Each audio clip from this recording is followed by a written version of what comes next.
Dimanche 24 novembre 2024, mesdames, messieurs, bonsoir. Bienvenue à toutes et à tous dans cette session d'information sur la télévision Labari. Opération de salubrité ce matin au CEG Bagdad, c'est dans le premier arrondissement communal de la ville de Niamey.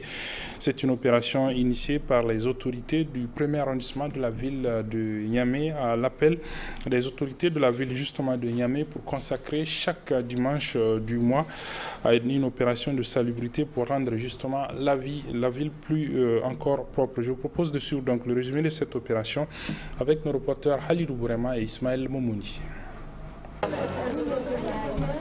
Offrant contre l'insalubrité dans son entité administrative, voilà ce qui a conduit l'administratif délégué de l'arrondissement communal Niamey 1, colonel Marijika, a accompagné de son staff à s'y rendre au CSA Amitié France-Niger, plus connu sous le nom du CEG Bagdad, pour une séance de salubrité. L'administratif délégué livre le choix de ce site. Nous nous sommes retrouvés aujourd'hui au niveau du CEG Bagdad dans le cadre de la salubrité collective instaurée par les autorités régionales de Niamey chaque mois. Et notre site, le site que nous avons choisi aujourd'hui, c'est le CEG Bagdad, parce qu'on a fait un constat, vraiment un constat amer si je peux le dire. On ne peut pas apprendre quand l'environnement n'est pas sain. On ne peut pas apprendre dans un environnement sale. Donc on est venu aujourd'hui pour nettoyer ce qu'on peut nettoyer. Nous avons attiré l'attention de l'administration de l'école. L'effectif est là. Il faut que les gens se sentent impliqués. Il faut que chacun mette du sien pour rendre l'environnement sain. Cette activité à laquelle ont répondu massivement ces personnes n'a pas laissé indifférent le secrétaire général de la ville de Niamey qui est venu les encourager pour cet acte citoyen très apprécié par les autorités. Le message que j'ai à passer au nom de l'administrateur délégué de la ville de Niamey empêché, le colonel Boubacar Soumane Garantier, c'est d'exhorter les populations de l'arrondissement communal Niamey 1 à continuer cette activité de salubrité. En ce qui concerne l'époulement des eaux, lié effectivement à un mauvais entretien des robinets, qui normalement ne devrait pas constituer un problème. Mais si ça continue, effectivement, c'est des sites larvaires qui se constituent, c'est des moustiques qui vont se développer, c'est des enfants qui vont tomber malades. Or, un malade ne peut pas apprendre. Donc vraiment, j'exhorte vivement les administrés de l'arrondissement communal Niamey 1 et les responsables du CEG Bagdad à faire de la salubrité une affaire de tous les jours. Si un arrondissement est propre sur 5, ce n'est pas suffisant. Il faut que tous les arrondissements, tous les quartiers soient propres. Déterminés, ces hommes, femmes et enfants avec les moyens matériels mis à leur disposition ont passé au peigne fin cet établissement scolaire en le rendant salubre. Une preuve de l'engagement citoyen de la population de l'arrondissement communal Niamey 1. Retour à présent sur quelques faits qui ont marqué cette semaine qui s'achève. D'abord le mercredi avec ces heurts qui ont opposé les forces de l'ordre à des commerçants et revendeurs qui mènent leur activité aux alentours du grand marché de Niamey.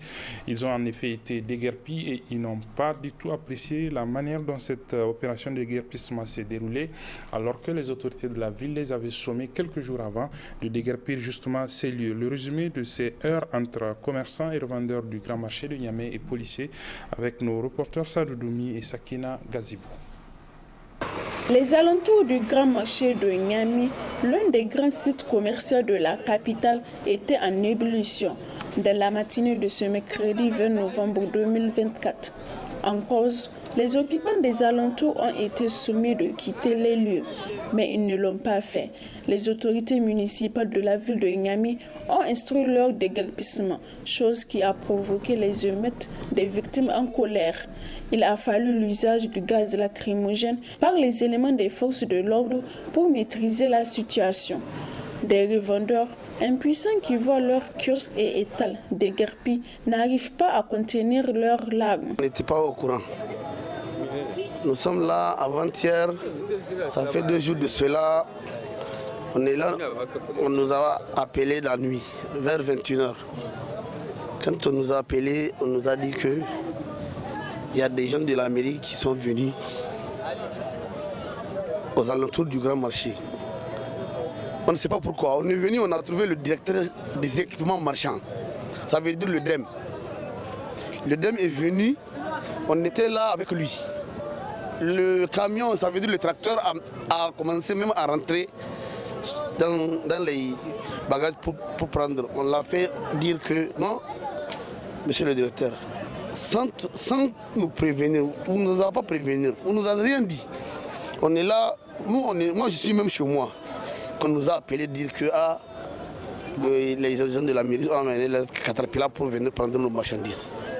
Et il nous a dit donc, il va laisser demain, on n'a qu'à venir à la mairie. À 9h. Demain, nous sommes rendus là-bas chez lui. Nous sommes rentrés dans son bureau. C'est la salle de réunion. On a parlé, on n'a pas eu une solution. Il nous a dit d'aller dire à notre gens qu'eux, ils vont venir prendre, mais il va nous appeler après. À 15h, on vient. On a dit que 15h ne suffit pas.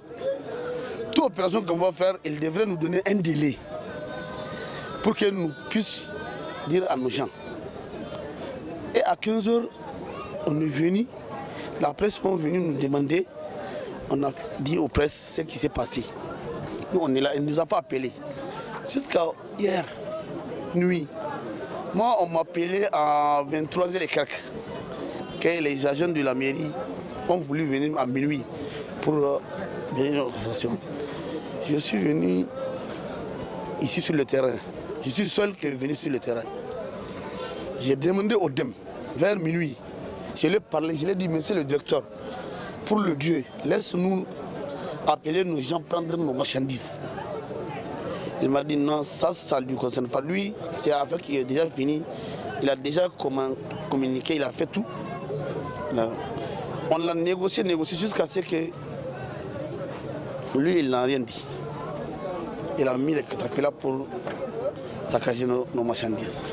Pour ces revendeurs, les autorités municipales ont entrepris cette opération de déguerpissement sans sommation. Nous ne sommes que des gens qui cherchent de quoi manger. On n'est pas là où nous allons. Nous sommes là, derrière le grand marché. Moi, je savais qu'ici, c'est le plus grand marché du Niger. Dans tout le Niger, il n'y a aucun marché. Ici, c'est le centre commercial. On est derrière le mur pour chercher de quoi manger. Il n'a qu'à avoir pitié de nous. Nous ne sommes pas des délinquants. On est des gens, des pères de famille. Donc, nous cherchons de quoi manger. Il n'a qu'à avoir pitié de nous. Pour le bon Dieu, nous laissons un message aux autorités de la transition. Nous cherchons de quoi manger. On n'est pas sur la voie express. Nous sommes des gens qui sont coulés sur le mur. Pas sur la voie express. Nous cherchons de quoi manger. On ne veut que de la paix. Pour le bon Dieu, il n'a qu'à nous avoir pitié. Il n'a qu'à avoir nos pleurs.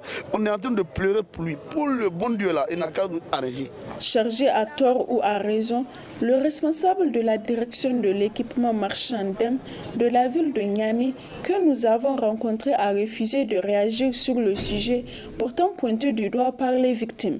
Cependant, dans un communiqué de la ville de Niamey, en date du 14 novembre 2024, les autorités de la ville de Niamey justifient les opérations de déguerpissement des installations marchandes anarchiques pour des raisons de fluidifier la circulation et de sécuriser les populations et leurs biens.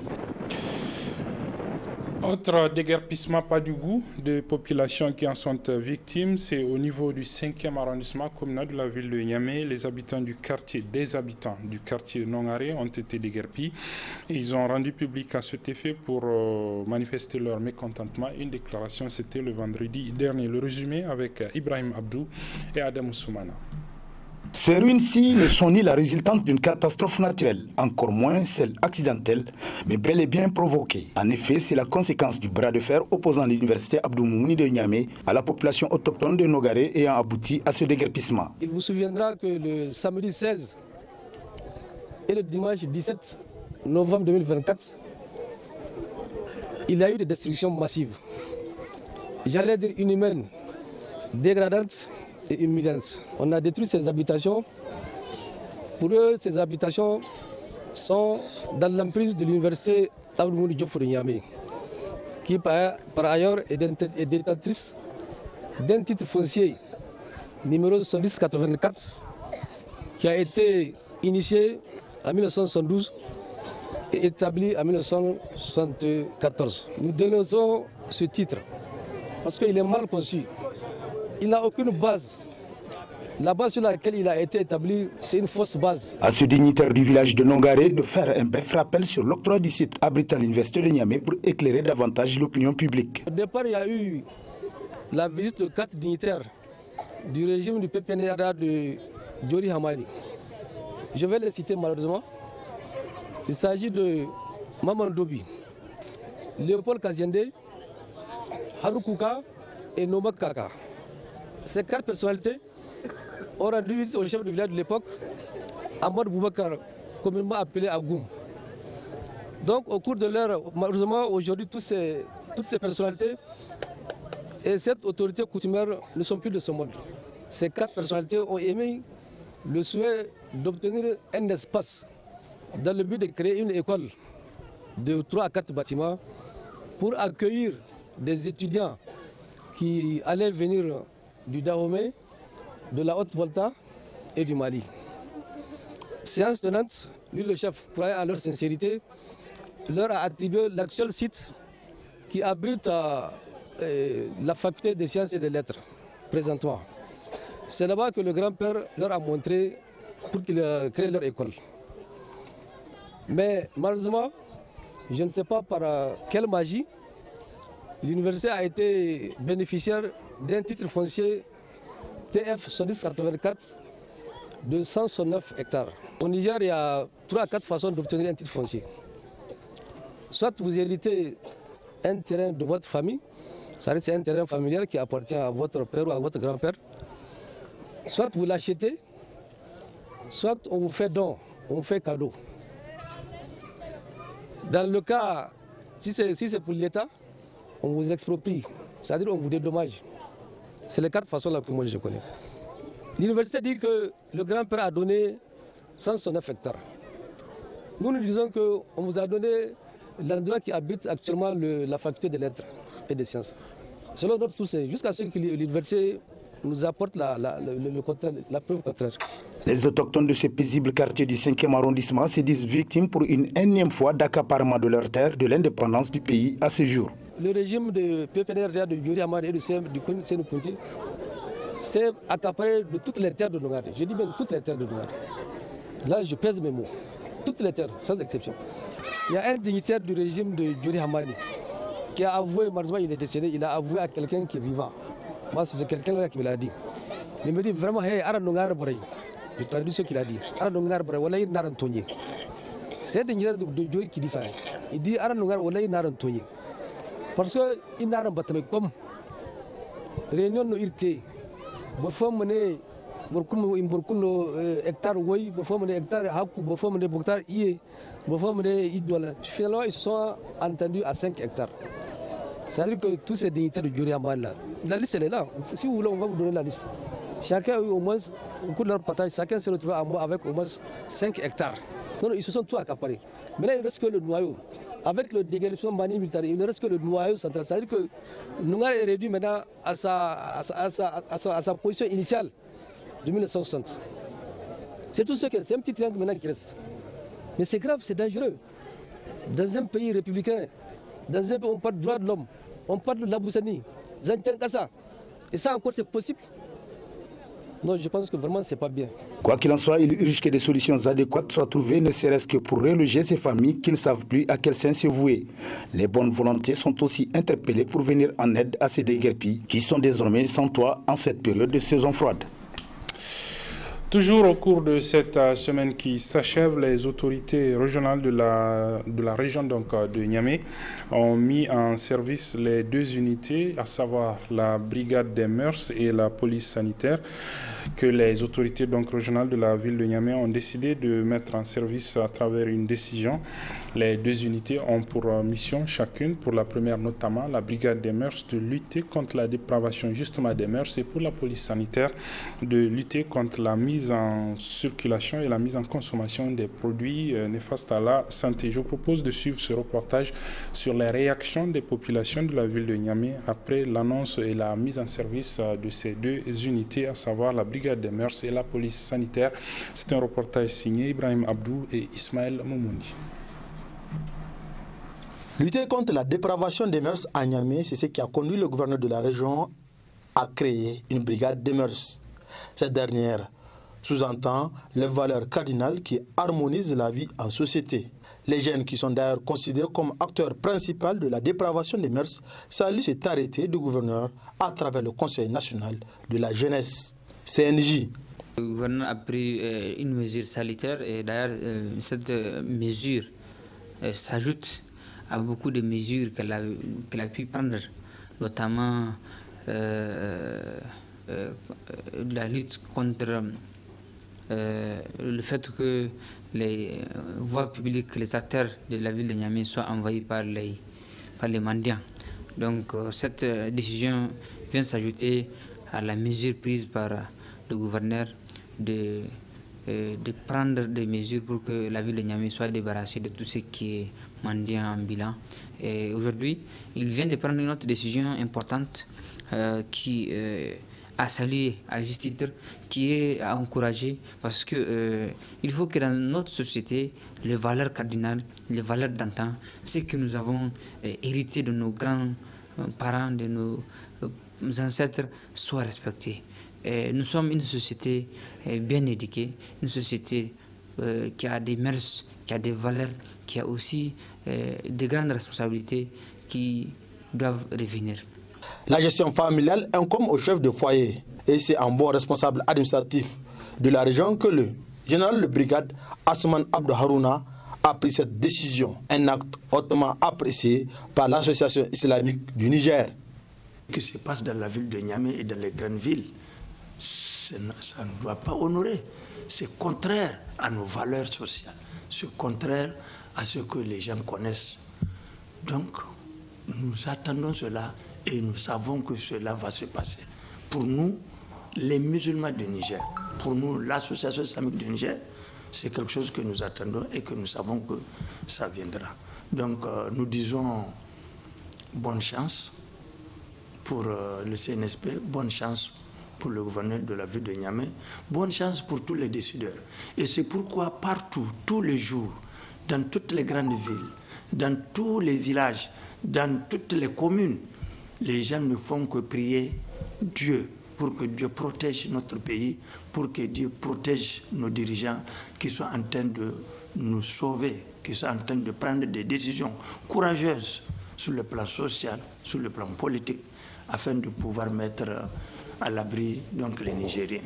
Vraiment, c'est une décision très courageuse, c'est une décision islamique, religieuse. C'est vraiment une responsabilité et que le CNSP, à travers donc le gouverneur de la ville de Niamey, est en train de prendre. À travers cette décision, les personnes qui vont commettre dans la capitale des actes et les gestes contraires à nos valeurs sociales vont certainement subir des lourdes sanctions. Toujours au cours de cette semaine qui s'achève, le Conseil des ministres s'est réuni jeudi dernier et entre autres communications entendues par le Conseil, il y avait celle du ministre, de la ministre plutôt en charge des questions humanitaires sur le bilan des inondations qui ont frappé le Niger lors de la saison des pluies écoulées. Le résumé de cette communication avec Hassan Saleh Mustafa. La saison de pluie 2024 a été exceptionnelle au Niger où des excédents exceptionnels aussi ont été enregistrés du fait des grandes précipitations qui se sont abattues sur l'ensemble du territoire national. Des fortes pluies qui ont malheureusement causé d'importants dégâts matériels et humains. Des pertes en vies humaines, des champs inondés, des maisons effondrées, des routes endommagées. Bref, les dégâts sont énormes. Dans une communication de la ministre de l'Action humanitaire et de la gestion des catastrophes et celui des transports et de l'équipement lors de la réunion du Conseil des ministres du jeudi 21 novembre 2024, il ressort qu'à la date du 18 novembre 2024, la situation globale sur l'ensemble du pays fait état de 208 228 ménages qui sont sinistrés, soit 1 524 972 personnes concernées. Face à cette situation, le Conseil pour la sauvegarde de la patrie et le gouvernement déploient d'importants efforts pour soulager les populations éprouvées.